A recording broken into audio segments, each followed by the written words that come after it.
For people like me who have lived through the Nazi period, who were alive before and after, the question has always been, how come you didn't predict it?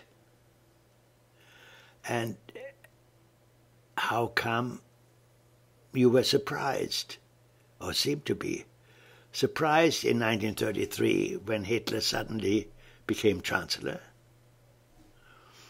And how come that even once he was a Chancellor, which he became in 1933, the war broke out in 1939, how come you didn't leave right away? How come you couldn't see what was coming? And how come you stayed? So many of you people stayed until it was too late. And how is it possible?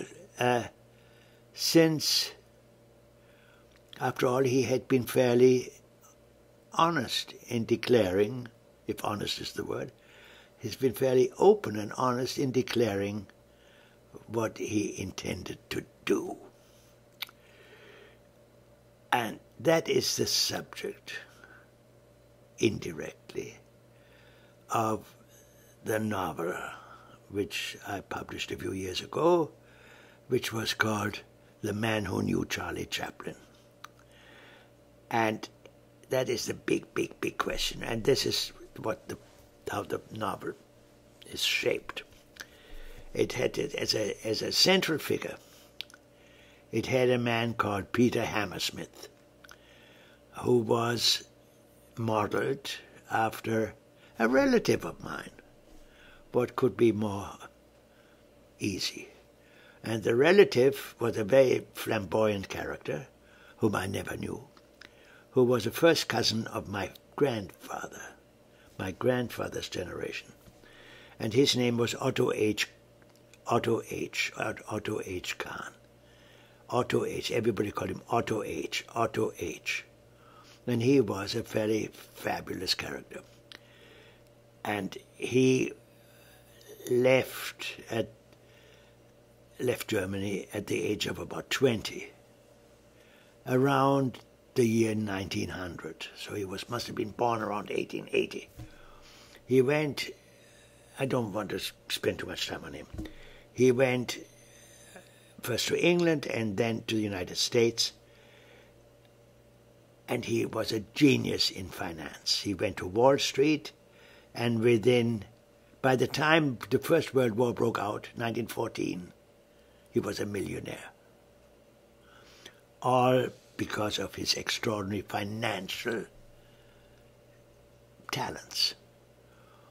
And what does that mean, striking it rich on Wall Street? It means that you have been very good at predicting the future. If you are an investor, you must be a prophet. If you want to do well, you have to be right.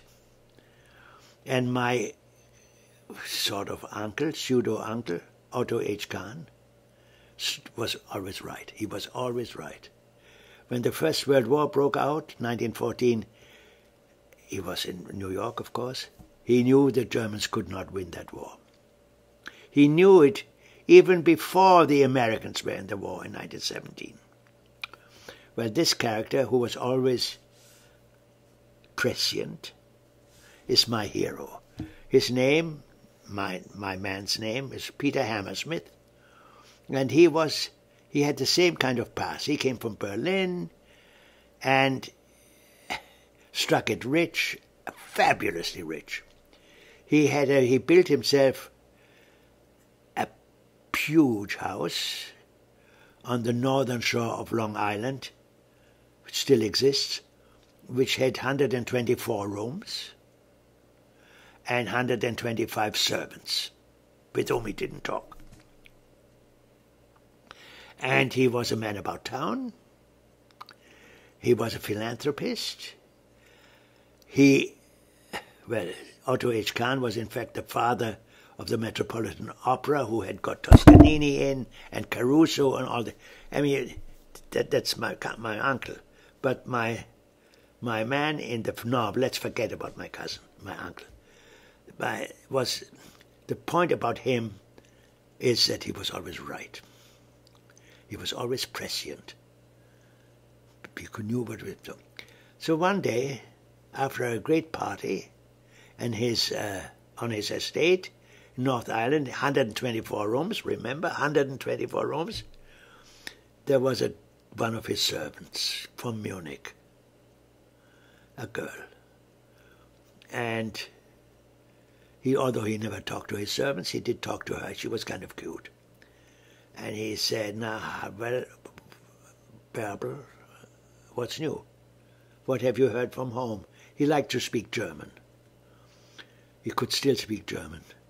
And she said, this girl from Munich, she said, oh, everything is fine. I just got a letter from my brother. He has joined a kind of Boy Scout movement. This was 1928 or something like that.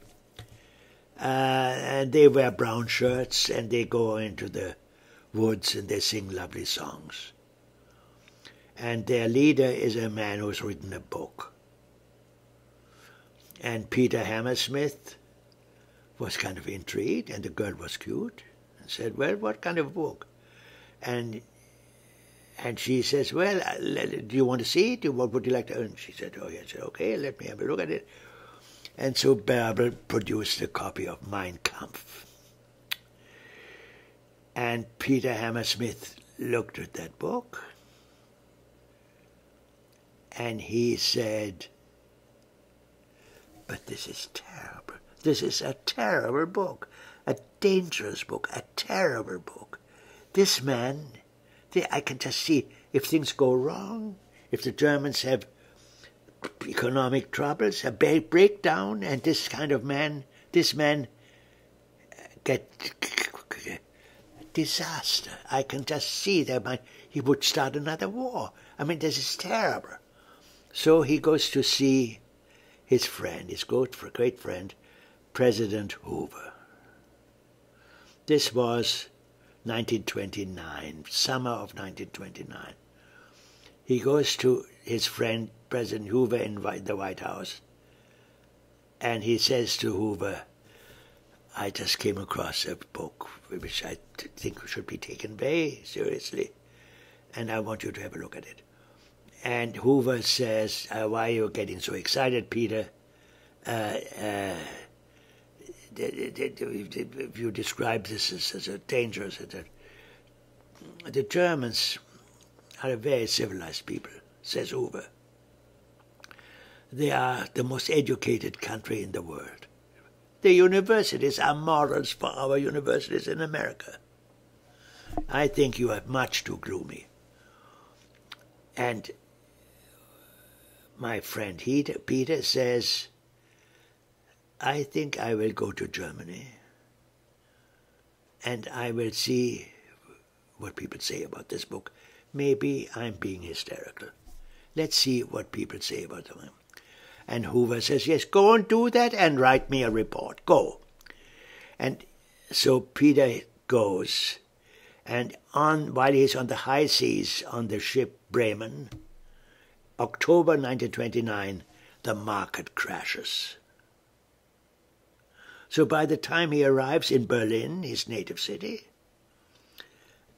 the New York market had crashed, and people said, what is it going to mean to us?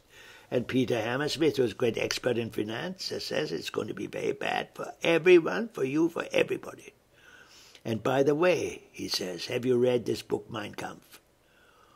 And this is the subject. He goes around to old friends, and he finds that a lot of people have heard of the book. Nobody's read it. Practically nobody's read it. And he has his individual conversations with all kinds of people, conservatives and communists and everybody. And I go in, and naturally, since it's Berlin in the golden 20s, he goes to the cabarets, and he has heard about Marlene Dietrich. The new Blue Angel was being shot. He goes to the studios, the Ufer studios, and there he runs into a girl, and a lovely girl called Brigitte, and a dream girl of Berlin in 1929. And naturally he falls in love with her. And he mentions that he just mentions that he is a friend of Charlie Chaplin's, whom he has known for years. And this girl gets very excited about this. And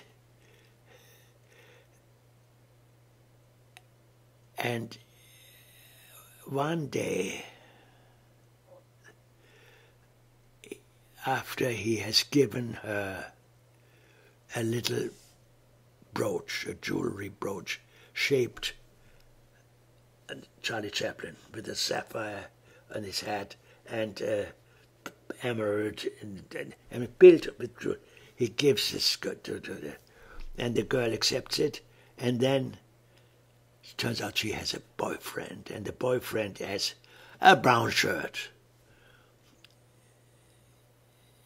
And he threatens Peter and says, if you see this girl again, I swear you will not leave Berlin alive. That's the end of part 1. Part 2 is going to follow very soon.